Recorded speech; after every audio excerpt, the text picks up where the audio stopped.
এক্সেলের খুবই গুরুত্বপূর্ণ একটা বিষয় হচ্ছে রেঞ্জ নেম। রেঞ্জ নেম বা ডাটা সেট নির্ণয় করা, মানে একটি নির্দিষ্ট অংশের নামকরণ করা। তো এই বিষয়ে যাওয়ার আগে অন্য কিছু ছোটোখাটো একটু বিষয় একটু দেখে আসি। আমরা এই শিটটা নিয়ে এর আগেও কাজ করেছি। এখানে আমরা টোটাল বার করেছিলাম, average, minimum, maximum, standard deviation, তারপরে এখানে ক্লোজিং স্টক, মানে টোটাল প্রাইস, এগুলো আমরা বার করেছিলাম। তো এই ডাটাবেসটা নিয়ে আমি কাজ করছি। টোটাল, এভারেজ এবং কতগুলো ডেটা আছে সেটা আরও সহজে আমরা কাউন্ট করতে পারি। মনে করুন যে বি কলামে আমি এখানে পুরো কলামটা সিলেক্ট করলাম। এখন নিচের দিকে দেখুন, নিচের দিকে এভারেজ এত, 8টা ডেটা, 1 2 3 4 5 6 7, এন্ড এই জানুয়ারি সহ 8টা ডেটা এবং এদের সাম এত। এভাবে সহজে দেখে নেওয়া যেতে পারে। এখন এই কলামটা সিলেক্ট করি আমরা, আবারও চেঞ্জ হয়ে গেল। যদি আমরা এই রোটা সিলেক্ট করি তাহলে এই রোর এভারেজ কত, কতগুলো ডেটা আছে এবং সাম কত, এটা দেখাচ্ছে। এছাড়া আমরা এটাকে বলি রেঞ্জ। একটা নির্দিষ্ট অংশকে সিলেক্ট করলে এটার এভারেজ কত, কাউন্টিং কত, সাম কত, এটা আমরা এখান থেকে দেখে নিতে পারি।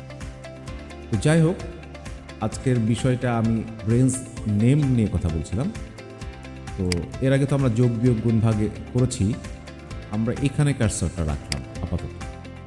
দেখে আমরা এখানে একটা সাম কমান্ড ব্যবহার করতে চাই, যে sum equal to SUM, sum first bracket, and then আমরা শুরু করব B2 থেকে, B2, তারপর একটা কোলন দিয়ে দিই আমরা, কোলন দিয়ে এখন আমরা এই পর্যন্ত ডেটা নিতে চাই, মানে আচ্ছা এই পর্যন্ত নিই, D5,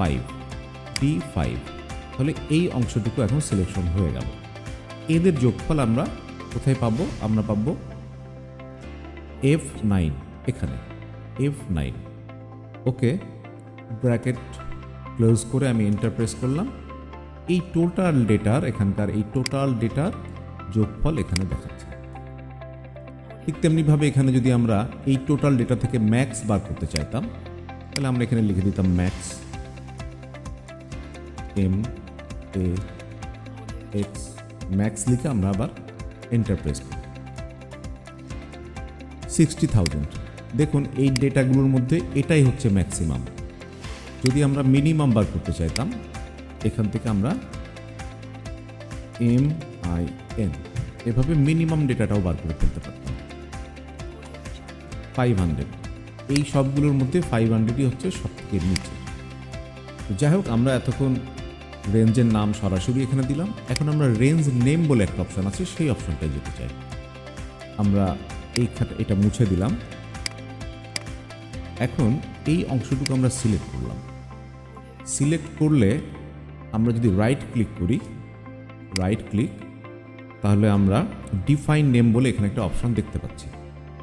অথবা আমাদের ফর্মুলা রিবন থেকে এই ডিফাইন নেমে ক্লিক করলে এখানে ডিফাইন নেম বলে একটা অপশন আমরা দেখছি, এবং অটোমেটিক JAN, জানুয়ারি লেখা আছে।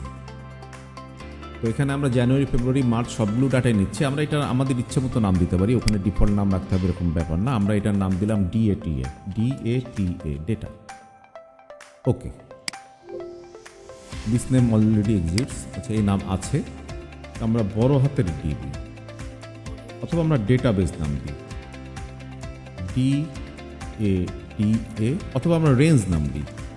আমরা যেহেতু এই অংশটাকে আমরা বলছি রেঞ্জ, আমরা এটার নাম দিলাম রেঞ্জ, RANGE1, রেঞ্জ 1।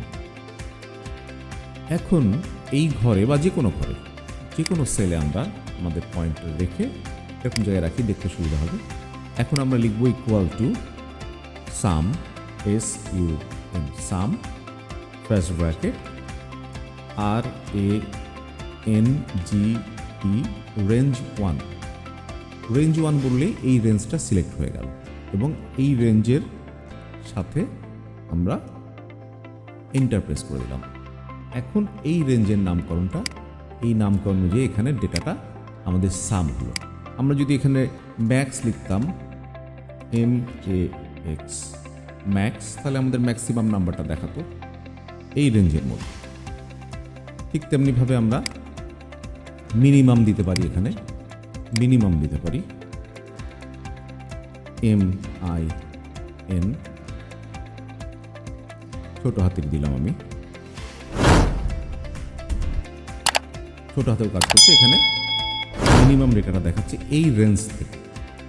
এখন আবারও আমি সামে ফিরে আসি, সাম রেঞ্জ। আমরা এর আগে এটা জানি যে রেঞ্জের পরে কমা দিয়ে যদি আমরা 550,000 লিখে দিই, এখন দেখি ঘটনাটা কী ঘটে। আমাদের এই রেঞ্জের যে ডেটা আছে, এই রেঞ্জের ডেটার যে যোগফল, তার সাথে আরও 50,000 যোগ করে এখানে একটা রেজাল্ট আসছে। যাই হোক, রেঞ্জ বিষয়টা, রেঞ্জ নেম বিষয়টা নিশ্চয়ই ক্লিয়ার করতে পারলাম আপনাদেরকে। এই রেঞ্জ নিয়ে এরপরে আমরা আরও বিভিন্ন প্রজেক্টে কাজ করব। সকলকে ধন্যবাদ।